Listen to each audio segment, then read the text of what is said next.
राजेश पटेल जी का नारा राजेश पटेल जिंदाबाद, अखिल भारतीय कांग्रेस सामाजिक संगठन जिंदाबाद, चंद्रभूषण सिंह जिंदाबाद।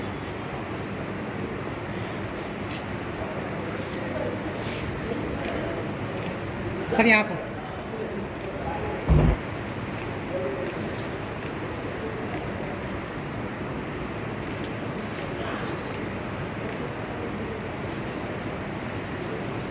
सर यहाँ सामने सर यहाँ पर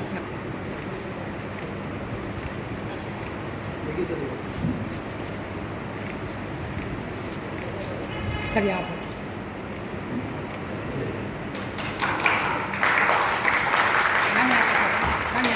इधर देखो ना सर यहाँ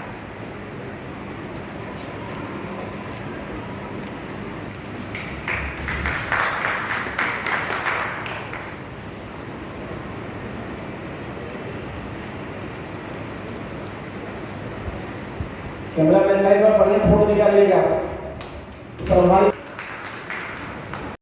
राजेश पटेल जी को सम्मानित किया जा रहा है। अब सभी लोग ताली बजाएं और राजेश पटेल जी को लंबी उम्र की दुआ करें। 71,000 करोड़ के घोटाले की पर्दाफाश करने में इनकी बहुत अहम भूमिका साबित होने वाली है।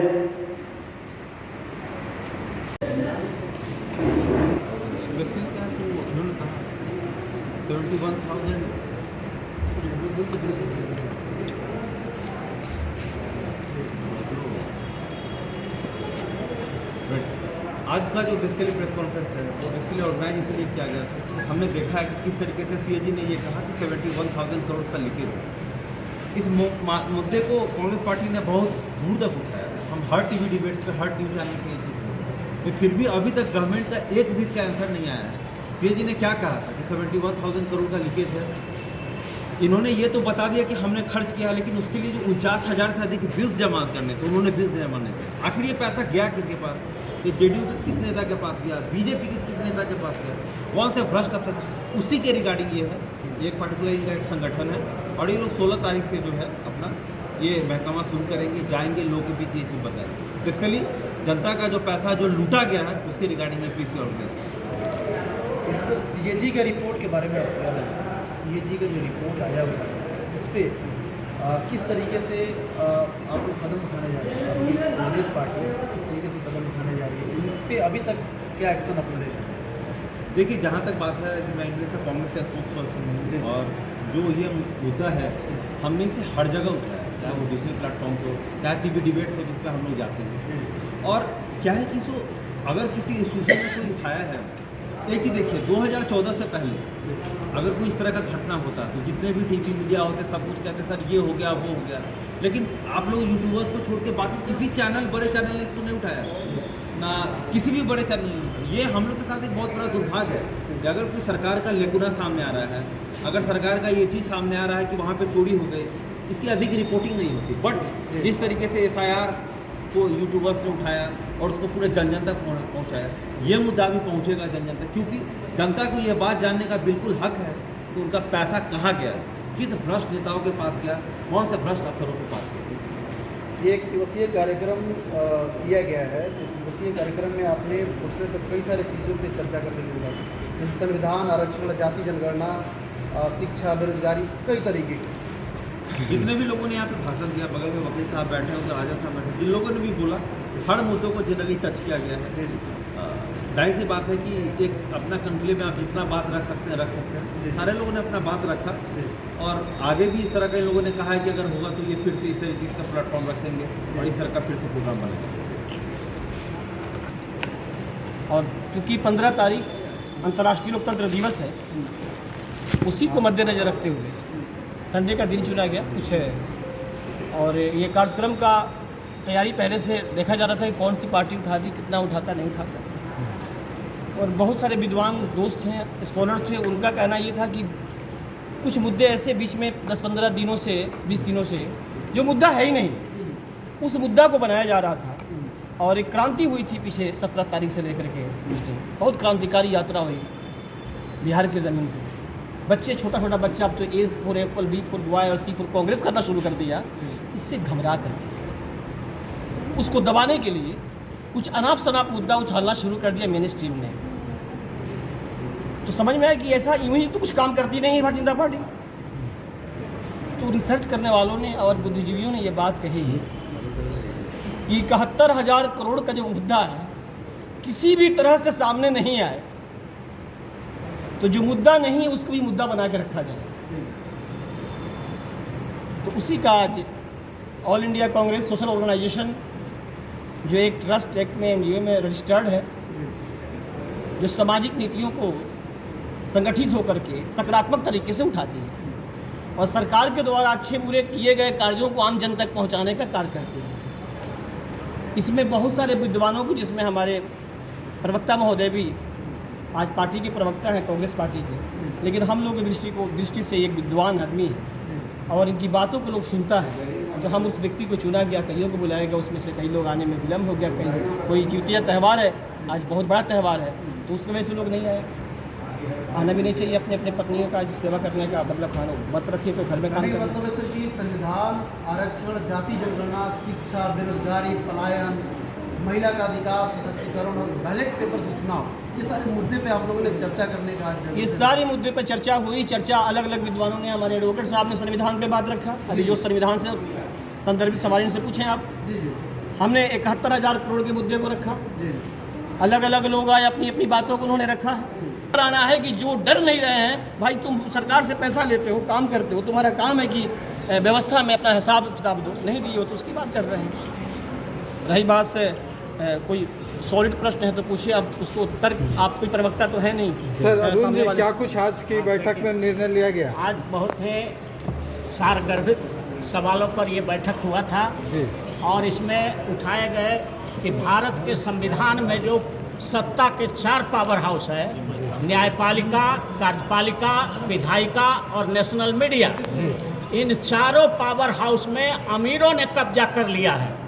हम लोगों ने इस बात को उठाया था कि सत्ता का जो 4 पावर हाउस है भारत के संविधान में, उसमें चारों पावर हाउस में न्यायपालिका में भी अमीरों का वर्चस्व है, इस देश के विधायिका में भी अमीरों का वर्चस्व है, इस देश के कार्यपालिका में भी अमीरों का वर्चस्व है और इस देश के नेशनल मीडिया में भी ये जो है अमीर वर्ग कब्जा करके ले लिया है। तो आज का जो सम्मेलन हुआ था कि जब 900 करोड़ का चारा घोटाला हुआ था, तो यही बीजेपी और यही आरएसएस और यही भाजपा वाले 50 गो FIR लॉन्च कर दिया, 50 गो PIL फाइल कर दिया। तो आज हम लोग मांग करते हैं, हमारे जो RJD के लोग हैं, हमारे कांग्रेस के लोग हैं, हमारे CPI CPML के जो भी इंडिया अलायंस गठबंधन के लोग हैं, आज 71 हज़ार करोड़ का CAG रिपोर्ट, उन्हीं का सरकार रिपोर्ट कर रही है कि 71 हज़ार करोड़ रुपया को कहाँ खर्चा किया, उसका हिसाब ही नहीं मिल रहा, हिसाब ही नहीं दे रहा। घर में अगर आप 500 का सौदा लाते हैं तो पत्नी को आप पुर्जा देते हैं ना कि क्या क्या सामान लिए हैं, ये देख लीजिए, हिसाब मिला लीजिए। और इन्होंने 71 हज़ार करोड़ रुपया बिहार में खर्च कर दिया और यूटिलिटी सर्टिफिकेट ही जागर किए हैं। ये वही केंद्र सरकार का जो एजेंसी है जो हिसाब किताब रखती है, कैग जिसको कहा जाता है, उन्होंने उठाया है और उन्होंने कहा है कि ये घोटाला हो गया, इतना पैसा का हिसाब ही इन लोगों ने नहीं दिया है। इसलिए ये बिहार के चुनाव में ये टर्निंग पॉइंट बनेगा, इस पर FIR PIL सब फाइल होगा। सर विपक्ष कितना किया है FIR सर अभी तक? विपक्ष अभी तक तो FIR नहीं हुआ है, लेकिन अब जब आप लोग इस मुद्दे को उठा रहे हैं, गर्मा गर्मी से आज बहस हुआ, तो अब यह मुद्दा गरमाएगा और FIR भी होगा और हर जिले में FIR होगा। जहाँ जहाँ भी हिसाब नहीं दिया गया है जिस जिला से, उन सब जिला में सीजीएम के यहाँ, चीफ जुडिशियल मजिस्ट्रेट के यहाँ अगर थाना नहीं लेगा सरकार के प्रभाव में आकर के, तो ये प्रावधान है कि चीफ जुडिशियल मजिस्ट्रेट जो जिला में होते हैं उनके यहाँ कंप्लेंट फाइल किया जा सकता है और वो कॉग्निजेंस लेंगे और सम्मन होगा, वारंट होगा और कोई भी नहीं बचेगा। अगर न्याय का जो है ये जो हमारे यहाँ व्यवस्था है उसका शिकंजा धीरे धीरे कसेगा तो सारे लोग उजागर होंगे और किन लोगों ने 71,000 का मिसयूज किया है, घोटाला किया है, वो आपके सामने होंगे। वकील साहब, कहने का मतलब यह है कि सीएजी की रिपोर्ट आए हुए काफ़ी दिन हो गए, इस पे ये बताइए कि इस पे किस तरह से कानून लागू किया जाएगा, कौन कौन सा आईपीसी एक्ट लगाया जाएगा? इसमें प्रिवेंशन ऑफ करप्शन एक्ट के सारी धाराएं लगेंगी। जी जी।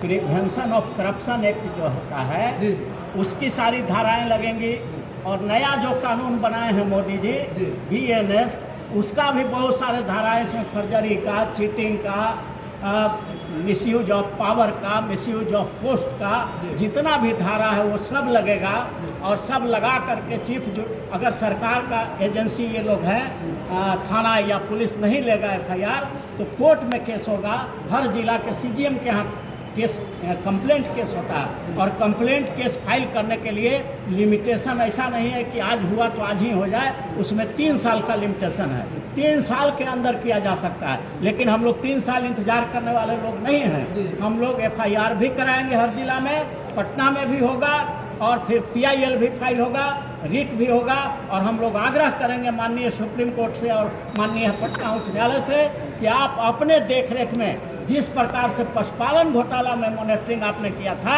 तो आज बीजेपी और RSS की सरकार है, जदयू की सरकार है बिहार में, इन्होंने 71,000, वो 1,000 से भी कम था तो आप मॉनिटरिंग किए थे। आज 71,000 करोड़ का घोटाला है तो आप भी सुप्रीम कोर्ट, हाई कोर्ट अपने मॉनिटरिंग में इसका इन्वेस्टिगेशन कराइए और अपराधियों को सामने लाइए और उनको कड़ी से कड़ी सजा दिलवाइए। ये हम लोगों का आज डिस्कशन हुआ है। सर, बिहार सरकार का बड़ा मुद्दा है सुशासन और विकास, इसके दावा के सुशासन का पोल खुल रहा है। ये घोटालों का राज, घोटालों के द्वारा, घोटालेबाजों के द्वारा, घोटालेबाजों के लिए और घोटालों के द्वारा, घोटालेबाजों के द्वारा किया जाने वाला शासन साबित हो गया है। नीतीश जी कहते हैं कि हम किसी को बचाते नहीं हैं, हम किसी को फंसाते नहीं हैं, तो ये जो घोटाला किया 71,000 करोड़, उसको जरा फंसाइए, उसको FIR करिए ना। आप ही का सरकार क्यों बचा रहे हैं उसको? तो आप कहते हैं हम किसी को बचाते नहीं हैं, तो ये 71,000 करोड़ के घोटालेबाजों को आप क्यों बचा रहे हैं? ये सवाल करती है बिहार की 14 करोड़ जनता। आप इनका जवाब लेकिन सारे सरकारों में जो है घोटाले देखने को मिलता है, तो आप कैसे आश्वासन देंगे कि अगली जो सरकार बनेगी उसमें घोटाला नहीं होगा? इसका मतलब अगर मान लीजिए कि कोई डकैती करके निकल गया, उस पर केस नहीं हुआ तो डकैती जनता का अधिकार हो गया, ऐसी बात नहीं है। मान लीजिए कि कोई सरकार आती है, अगर वो भी घोटाला करता है तो उस पर भी FIR होगा, वो भी जेल जाएगा, उसको भी फांसी की सजा होगी, उसको भी हर तरह से जो भारतीय कानून है उसके तहत उसको भी दंडित किया जाएगा। ऐसा नहीं है कि आने वाले भविष्य में जो करेंगे वो बच जाएंगे। हमारे देश का कानून बहुत सटीक है। भारत का संविधान दुनिया का सर्वश्रेष्ठ संविधान है, जिसे बाबा साहब भीमराव अम्बेडकर ने बनाया है और उस संविधान के अंदर ही देश के सारे क्रिमिनल कानून हैं और क्रिमिनल कानून का जब शिकंजा कसता है तो कोई भी नहीं बचेगा, ये प्रमाणित है। Thank you. सरकार यात्रा का मुद्दा हो, इन सब मुद्दे से जिससे बिहार चुनाव को बहुत असर होता है। आप भी अपने यहाँ पे चाहे तो अपने आप पे कंक्लेव कराइए, लोगों को बुलाइए। अगर मेरी उपस्थिति अवेलेबल हो सके तो मैं भी वहाँ पर अवेलेबल रहूँगा, ताकि ये सब मैटर जनता के थ्रू हो और आप तमाम यूट्यूबर्स का शुक्रिया जो यहाँ पे आए और इस मैटर में किया गया। जिस तरीके से सीएजी रिपोर्ट को जिस तरीके से हम लोग देख रहे हैं कि जब लालू यादव थे उन पर बहुत कम पशु मामले को लेकर जब सामने आया तो उनको अरेस्ट किया गया और अभी तक कई मामला जो है लगातार चल ही रहा। एक करे मतलब ये है कि आप सीएजी रिपोर्ट पे क्या कुछ करने वाले हैं, बताइए। सरकार को घेरने वाले हैं और जो ये घोटाला किया है उनको छोड़ने वाले नहीं है, क्योंकि ये जो पैसा है हमारे तमाम भारतवासी और हमारे बच्चों का भविष्य है, हमारे युवाओं का भविष्य है, उनके रोटी है, उनके सपने हैं, पद है उनके बीच में ये सब कुछ के पैसा उन्होंने घोटाला करके रखा है, ये अब बर्दाश्त करने की चीज़ नहीं है। और रह गया लालू जी की, तो लालू जी वो हस्ती है जिनकी घोटाला करके जो उजागर करना चाहते थे कि वो चोर है, वो चारा चोर नहीं है, वो चारा चोर कभी थे ही नहीं। उनके बारे में तो कहा गया कि साइकिल पर पशु चोरी की, अभी बता दो ना कि साइकिल पर ये भैंसी और गाय को लाद के ले जाइएगा। हाँ, तो ये तो उनका जो वकील है वो लोग कह रहा था कि फंसा रहे थे, तो वो लालू जी को जेल में डाल करके उनको चारा घोटाला करके चोर करके जो साबित करते हैं कि वो चोर है, तो सबसे बड़ा चोर तो ये लोग हैं जो वोट की चोरी, जो बाबा साहब के संविधान के अधिकार से हम लोग को एक वोट का अधिकार मिला, वो वोट चोरी करके वो अपनी सरकार बनाते हैं। तभी तो ये लोगों ने ये बहुजन और कांग्रेस पार्टी के माननीय राहुल गांधी जी ने नारा दिया कि वोट छोड़ गद्दी छोड़, तो उनको तो शर्म आनी चाहिए, उनको गद्दी छोड़ देनी चाहिए। लेकिन उसके बाद इतना बड़ा जो घोटाला निकल के आ रहा है सामने में, निकल के जो सामने में घोटाला आ रहा है, ये घोटाला बहुत मामूली सी चीज़ नहीं है जो हम लोग चुप हो जाएंगे। हम लोग ऑल इंडिया कांग्रेस ऑर्गेनाइजेशन की तरफ से हम लोग बहुत बड़ी आंदोलन